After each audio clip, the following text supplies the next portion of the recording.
Deuxième jour, le soleil est au beau fixe. Nous avons acheté un panier de fraises sur la route pour le petit-déj.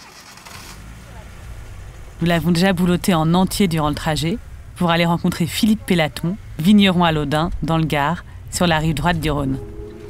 Et ça y est, nous y voilà. Zazie, enchanté. Philippe, enchanté. Je sais pas la main. comment on fait maintenant. Philippe est le président de la cave de Laudun-Chusclan, Maison Sinaé, et il est aussi le président d'Inter-Rhône. On va avec lui tenter de répondre à cette grande question. La couleur nous dit-elle tout d'un vin? L'idée est d'essayer de comprendre les clichés qui collent à la peau de certaines couleurs, mais aussi de découvrir, peut-être, que ce que nous croyons parfois être nos goûts sont en fait le fruit de modes de consommation ou de construction sociale. Sous la robe, épisode 2, la couleur nous dit-elle tout d'un vin?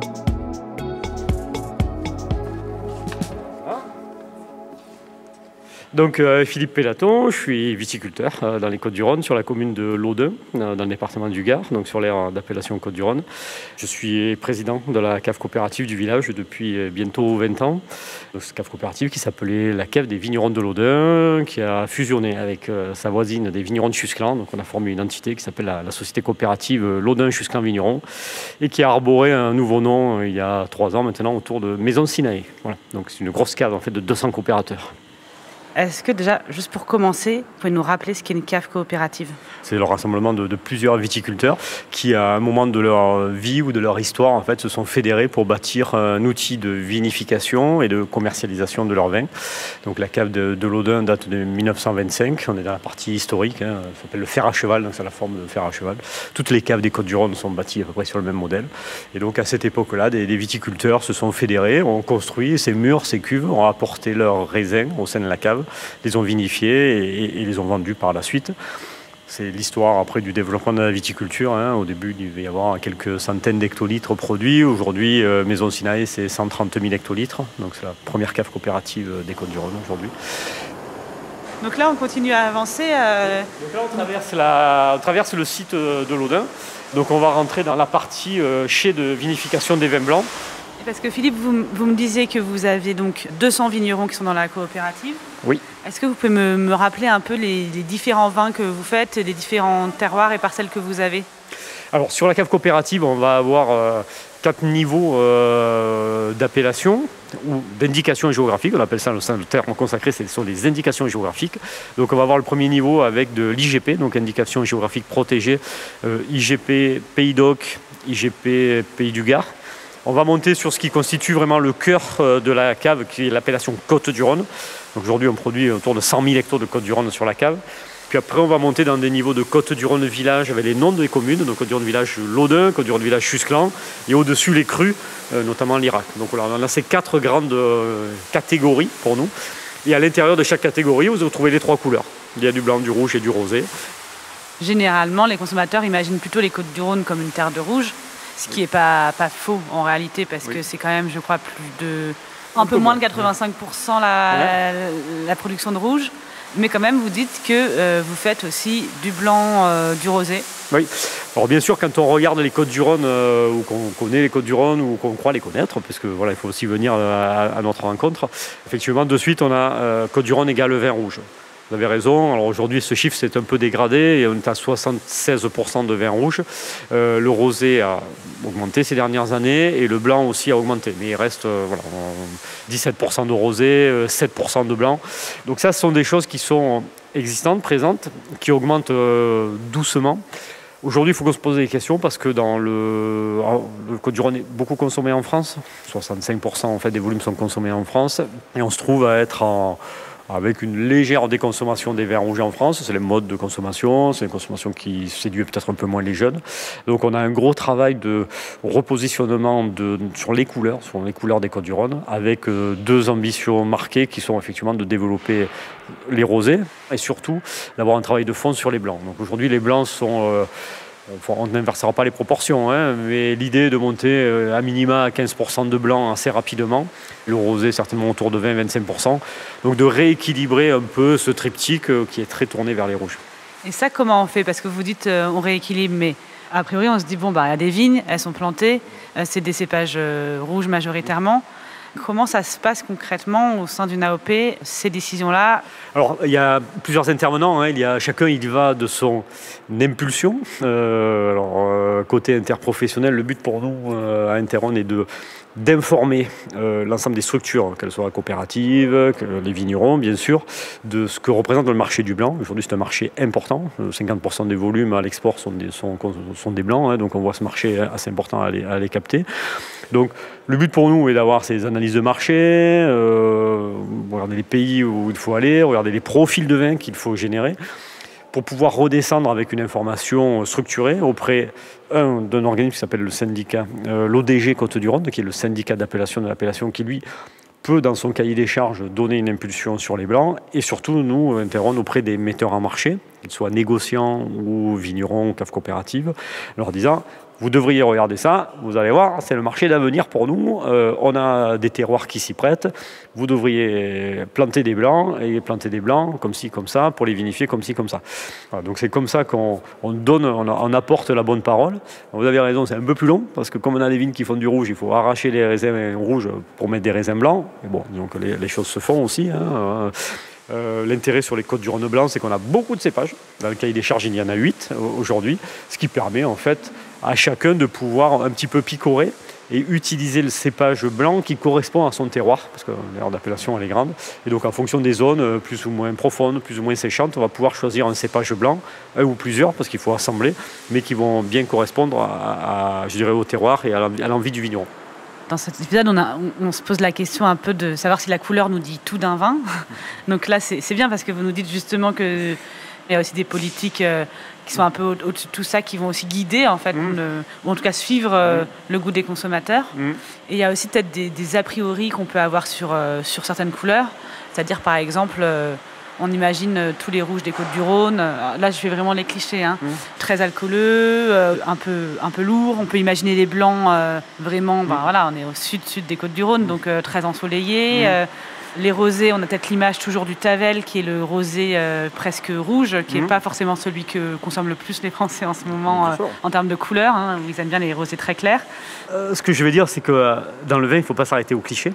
Il est important d'aller au-delà du cliché, même si ça reste peut-être la porte d'entrée pour la découverte du vin. Donc il faut absolument dépasser les barrières de ces clichés.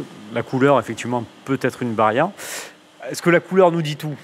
C'est vrai que c'est le premier contact qu'on a avec le vin, c'est la couleur, quoi qu'il en soit. Quand on attrape une bouteille dans sa main, alors on a l'étiquette, on a d'autres attributs, mais globalement, si on parle du vin avant son côté olfactif ou dégustatif, après, c'est quand même la couleur. Donc il y a les trois couleurs, et à l'intérieur des trois couleurs, effectivement, des éléments qui peuvent être assez différenciants. Quoi qu'il en soit, si on prend les rouges, les cépages qui vont constituer les vins rouges vont donner naturellement un attribut. On sait par exemple que le Grenache chez nous est un cépage qui peut être, ce qu'on appelle l'intensité colorante, peut être moins élevée, donc on peut avoir un vin qui est plus léger en couleur, alors que la Syrah va être très violine, et donc l'assemblage des deux va nous donner quand même une tendance violine. Ce qui est important en fait sur les rouges, c'est comme sur les autres cépages, comme sur les autres couleurs, c'est la pleine maturité de la récolte. Et le côté alcooleux, le côté déséquilibré, viendra toujours de cette non-maturité. On peut avoir des rouges très colorés, avec une vraie acidité, une vraie fraîcheur. Et ça, c'est l'enjeu d'aujourd'hui, et c'est la réussite des Côtes-du-Rhône aujourd'hui. C'est qu'on va aller chercher de la fraîcheur sur nos vins, par des techniques de vinification, notamment ce qu'on appelle de la fermentation à froid, où on va aller chercher des arômes de fruits frais. Et on va aller chercher donc cette tension qui fait que le cliché que l'on a sur les rouges, du rouge Côtes-du-Rhône qui est très lourd, très alcooleux, on va appeler ça oxydé, qui part un peu sur l'orange de temps en temps. Aujourd'hui, à mon sens, on ne l'a plus, on s'en est affranchi. Donc on est dans la tendance effectivement de ce vin qui présente une couleur chatoyante et qui est assez intéressante. Sur les rosés, on l'avait dit, on a un rosé emblématique, Tavel dans son créneau. Là aussi, il va présenter cette couleur un peu plus foncée. que le rosé des anciens, mais au final, le profil du vin, lui, il peut être différent. Et ça peut être un rosé tout aussi agréable, tout aussi vif, tout aussi avec des notes d'agrumes si l'on le souhaite. Moi, je trouve que c'est une position courageuse et de garder sa couleur. On identifie Tavel. Et pour autant, lui, le vin, il a évolué. Et on est passé d'un rosé qui faisait mal à la tête à quelque chose qui est agréable à boire. Et donc, on retrouve les mêmes attributs qu'un rosé pâle, mais on est un peu plus foncé. C'est marrant que vous dites, je trouve ça courageux qu'il ait gardé sa couleur, parce que peut-être la question aurait pu se poser de... bon, ben voilà, la mode n'est plus à cette couleur de rosé. Est-ce qu'on change notre façon de faire et qu'on fait un rosé plus clair pour répondre à une mode? C'est ça, tout à fait. Et ça, c'est un piège, en fait. Alors, de la réussite, de l'erreur que l'on fait ou pas, c'est l'histoire qui nous le dira plus tard et qui le dit à chacun. Hein. On voit des difficultés sur certains types de vins qui, effectivement, ont eu du mal à passer les modes. Par exemple, les VDN, les vins doux, les VDN, les muscats, tout ça, on voit que c'est un peu sucré. Aujourd'hui, c'est des produits qui sont beaucoup moins tendance et qui connaissent une difficulté commerciale liée à une difficulté de consommation. Mais sur les rosés, effectivement, donc il y a eu la vague des rosés clairs embarqués par la Provence, qui est une superbe réussite. Et donc la question que l'on a quand on est une appellation d'origine, puisqu'on est sur du marketing de l'offre, j'offre un produit qui a été créé il y a 100 ans et je dois le faire évoluer, mais je ne dois pas perdre mon âme chaque fois qu'il y en a un qui me dit il faut qu'il soit un peu plus rose, bleu à pois vert ou jaune à pois rose, etc. Donc, encore une fois, la couleur n'est qu'un attribut. En fait, finalement, quand on est consommateur, parfois, on se dit qu'on aime tel ou tel vin, mais derrière, c'est aussi qu'il y a des gens qui ont réfléchi et qui nous proposent ces vins-là. Oui, alors on réfléchit beaucoup, des fois on réfléchit trop, mais bon, on va mieux agir. Mais en fait, c'est la rencontre du consommateur et du producteur, et pour ça que souvent il n'y a pas de bon vin ou de mauvais vin, hormis un vrai défaut. Globalement, il y a le vin que l'on aime par rapport à nous, notre perception gustative, et selon qu'on aime un peu plus les acides, un peu plus le minéral, un peu plus le fruit, ou un peu plus le gras, ou le sucré, ou le salé. Voilà, donc là, il y a une perception individuelle qui est faite de son histoire. Et surtout, après, le moment où on le consomme et avec quoi on le consomme. Donc, ça ne peut pas être simple, mais donc on essaye d'y mettre des attributs sur l'étiquette, la contre-étiquette pour faire passer des messages, mais c'est vraiment, je le vois à la cave, ou quand chaque fois, c'est une découverte, quoi. Le fait de pouvoir présenter 7 ou 8 ou 10 blancs différents, de pouvoir présenter 10 ou 15 rouges différents, tout ça pour un consommateur non averti, ou tout ça c'est un peu pareil, mais c'est vrai que quand on rentre dans le détail, il dit mais ça je préfère ça et ça, et voilà, ça correspond à ce que moi je souhaite en fait.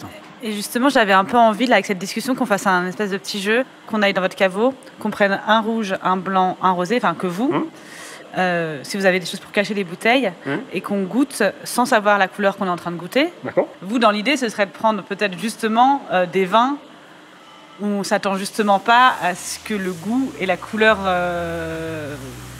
du goût. Vous voyez ce que je veux dire? Je vois bien. Est-ce qu'on pourrait essayer de faire ça? On va essayer ça. Ça, c'est pas bon. La dernière fois que j'ai joué à ça... C'était à une autre heure de la soirée.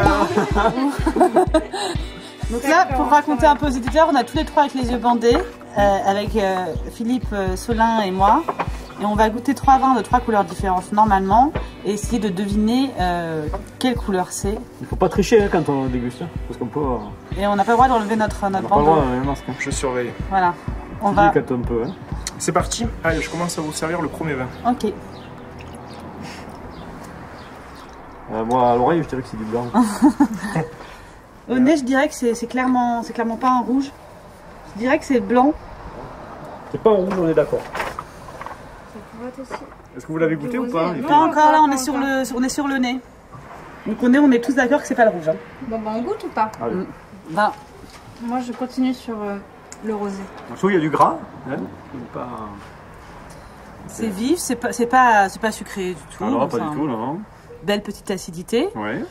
Moi ça me ferait penser à un rosé qui a quand même un petit peu de corps. Mais peut-être je me trompe. Non, moi je suis sur le rosé aussi. Il y a de la vivacité, mais il y a quand même du gras en fait. Hein, donc on est sur un produit qui est mûr quand même à la base. Hein.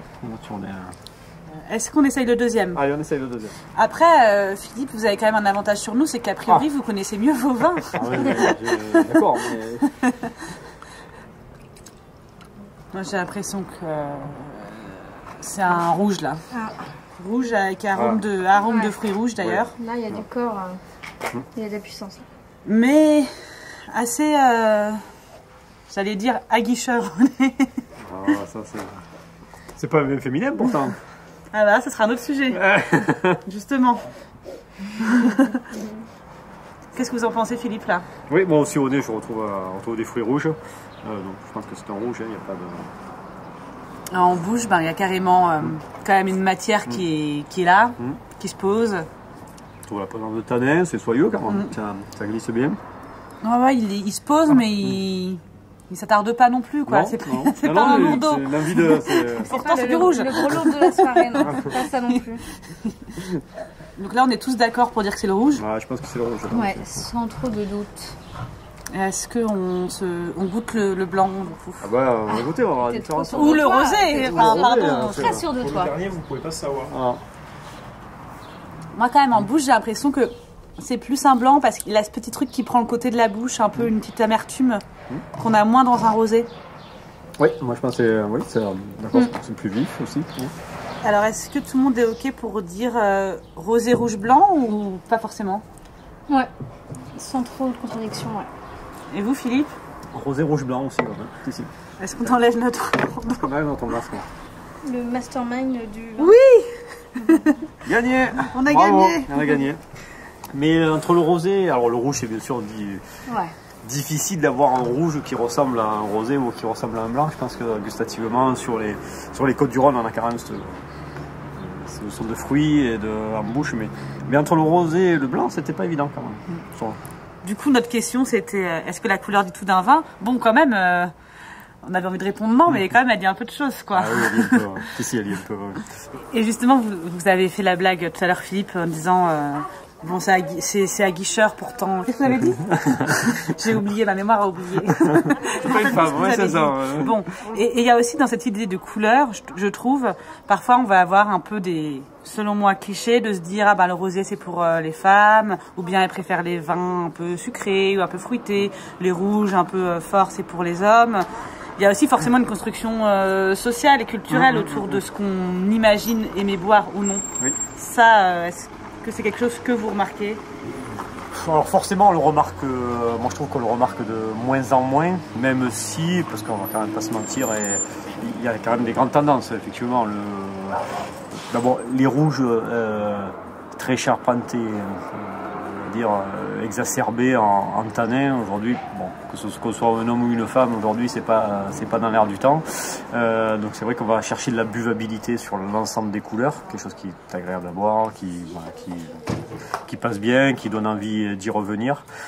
La charge ou la puissance en fait en bouche elle est quand même comme ça plus légère sur les blancs et les rosés, donc sur un palais féminin effectivement on va se trouver avec certainement un peu plus d'appétence sur ces deux couleurs là. Mais moi, c'est pas vrai. Moi je suis pas spécialement d'accord avec vous parce que j'ai l'impression qu'on a dit aux femmes que c'était des vins qu'elles aimaient mieux, il y a eu du marketing qui a été fait aussi pour qu'elles s'imaginent que ce qu'elles aimaient mieux, mais en réalité un palais féminin ou masculin, enfin je veux dire ça reste les mêmes palais quoi, c'est toutes les constructions qui sont autour, il n'y a pas de raison que une femme n'aime pas des rouges plus charpentés et un homme n'aime pas des blancs sucrés. Enfin, mais non, mais il faut aller effectivement chercher ce qui fait que l'on aime effectivement dans tel ou tel vin les attributs qui correspondent à notre passé, à ce qu'on a appris. Et voilà.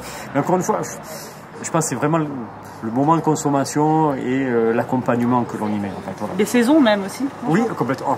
Je crois que l'aspect saisonnalité, même s'il tend à disparaître, il est toujours présent. Alors, quoi qu'on en dise, la saisonnalité sur les rosés, c'est évident. Et je me demandais justement, donc vous disiez on est une cave, donc l'idée, c'est qu'on achète vos bouteilles, qu'on les achète bien. Ça, c'est une bonne idée. Et donc aussi que vous trouviez comment communiquer autour de vos vins. On parlait justement des couleurs pour est-ce que les femmes auraient plus un palais comme ci, comme ça. Mais en réalité, est-ce que vous faites un peu, vous visez en fonction des couleurs un public particulier? Absolument pas. Il n'est pas genré. Je sais pas si... Si, c'est bien, on fait bien. Non, il n'est pas genré en fait, notre public. Mais en fait, il est plus organisé, plus en tranche d'âge qu'en genre en fait. Voilà. Et c'est vrai qu'on va avoir des produits, par exemple, si on prend sur cette gamme Enfant Terrible, c'est des produits qui ont été imaginés par les jeunes vignerons coopérateurs de la cave. Donc ça va être des produits qui vont être, un peu plus vifs, plus agrumes, qui reprennent peut-être un peu les boissons qu'ils ont aujourd'hui, sans parler du sucre, mais en tout cas ces notes d'agrumes qu'on peut retrouver dans des sodas. Et après on va monter en gamme sur encore une fois, des occasions de consommation qui sont autour d'un repas, autour d'un moment festif. Donc on va plutôt le segmenter comme ça que homme et fermentatoire. Donc il y a vraiment aussi des différences dans les générations sur la façon dont on boit le vin. Ouais. Peut-être, je pense que ça me semble assez évident en fait. Bon, merci beaucoup. Ouais, on a pris plus de temps. Non, mais c'est pas un souci. Ben, merci pour votre temps. Bonne journée et puis bonne semaine. Au plaisir. À bientôt. Après cette petite dégustation très amusante, nous sommes partis nous jeter dans le lac de Codolé avec Solin.